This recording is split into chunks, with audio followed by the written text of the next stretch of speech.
Assalamualaikum warahmatullahi wabarakatuh. Hai para pejuang UTBK 2020, apa kabarnya hari ini? Nah, kali ini kakak akan ngebahas tentang salah satu materi yang dimunculkan juga di dalam UTBK pada tahun 2020 kali ini.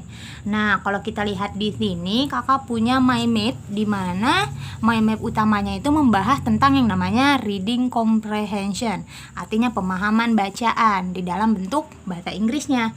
Nah, kalau di video sebelumnya kakak membahas tentang 2 poin yang sering muncul di dalam soal-soalnya, kali ini kakak akan menjelaskan 3 poin.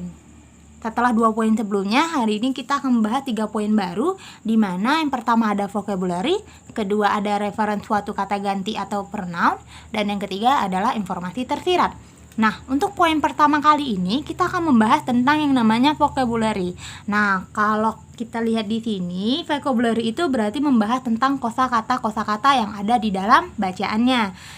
Kalau kita lihat di bagian poin di bawah ini ada 3 jenis soal atau pertanyaan yang sering muncul di dalam soal-soal UTBK 2020-nya. Kalau kita lihat di sini, di soal yang pertama nih ada kata the underline word also means. Nah, kalau di sini berarti dia fokus ke kata yang digaris bawahi tanpa memberitahu kata apa itu. Jadi dia menyuruh kalian untuk fokus ke teksnya terlebih dahulu untuk melihat kata yang digaris bawahi. Nah, kalau soal yang kedua, which word of the first paragraph mean? Di sini ada kata embracing. Nah, berarti dia memfokuskan ke paragraf pertama di mana ada kata yang ditanda kutip di dalamnya, dan inilah yang ditanyakan di dalam vocabulary-nya. Dan yang ketiga ada the word emancipation means. Nah, kalau kita lihat di sini berarti dia menanyakan tentang makna dari emancipation-nya itu sendiri. Jadi, kalau untuk vocabulary itu sendiri biasanya soal yang akan ditanyakan adalah tentang makna tentang sinonim atau antonim dari suatu kata-katanya. Nah, langkah-langkahnya gimana nih? Jadi ini tergantung dari kosakata bahasa Inggris yang kalian punya.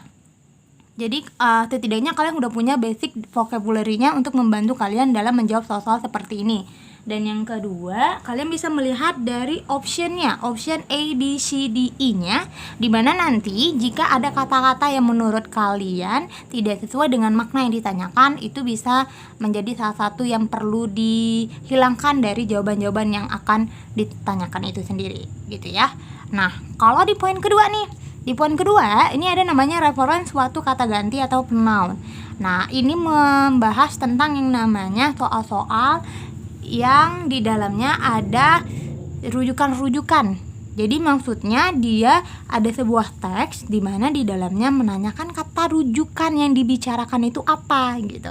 Nah, kalau kita lihat di soal nomor 1, 2, dan 3, ini kata rujukannya ada the word it refers to, the word this here means, the word they refers to. Berarti kata rujukan dari kata it, this, dan they-nya.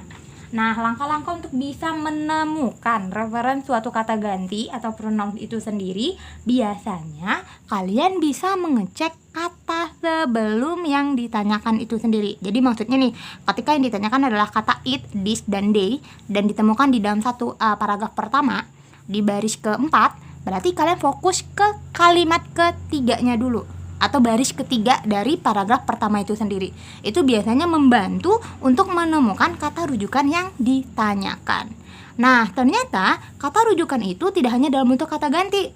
Jadi soal-soal UTBK sekarang memiliki variasi soal yang berbeda, di mana kata rujukannya itu bisa dalam bentuk kalimat atau bagian-bagian yang ada di dalam kalimat itu sendiri. Jadi nanti jangan shock ya, nanti kalau misalnya melihat ada kalimat yang digaris bawahi atau yang bercetak miring dan dia menanyakan kata rujukannya itu apa. Jadi kata rujukan itu tidak hanya bentuknya pronoun tapi juga bisa dalam bentuk kalimat. Nah, di poin ketiga ini membahas tentang yang namanya informasi tersirat. Yang namanya informasi tersirat tidak ada di dalam bacaan, tapi si readers atau pembaca paham tentang apa yang ditanyakan. Nah, biasanya kata kuncinya di dalam soal nanti akan ada kata probably, we can guess that, the author suggests that, the writer thinks, it is implied that, it can be inferred that. Nah, poin-poin ini yang akan sering muncul di dalam soal dan berarti dia menanyakan tentang informasi tersirat. Jadi kalau untuk informasi tersirat itu sendiri nantinya kalian tidak bisa asal tebak ya, jadi harus disesuaikan dengan reading yang ditampilkan di dalam soalnya. Nah, kali ini kakak punya salah satu contoh soal yang dimana ini ngebahas tentang poin pertama tadi, itu tentang vocabularies. Kalau kita lihat di sini, ada sebuah bacaan yang terdiri dari 3 paragraf, dan dimana biasanya yang ditanyakan itu apa aja.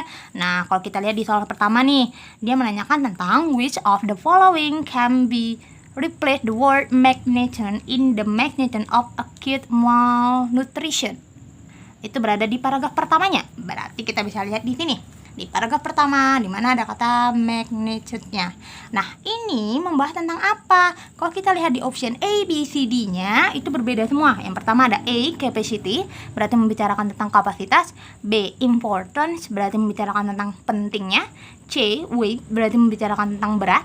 D, amount, berarti membicarakan tentang jumlah. Dan E, power, berarti membicarakan tentang tenaga. Nah, caranya gimana nih biar bisa ngejawab kata yang digarisbawahi atau kata yang bercetak tebal atau makna dari kata itu sendiri? Kalian bisa melihat dari kalimat setelahnya. Jadi ketika kita tidak mengetahui makna kata yang ditanyakan, kalian bisa langsung fokus ke kalimat setelahnya. Apa sih yang dibicarakan gitu. Kalau kita lihat di sini, dia membicarakan tentang the magnitude of acute malnutrition among refugees camp in Ethiopia. Berarti ini bicarakan tentang malnutrition. Berarti malnutrisi akut yang dimana terjadi di Ethiopia. Di sini jangan bahas tentang survei nutritional di tahun 2014, dan di sini juga di akhir paragrafnya dia membahas lagi kata acute malnutrition-nya, di mana acute malnutrition-nya itu almost to for the emergency threshold of 15%. Berarti ini membicarakan tentang angka.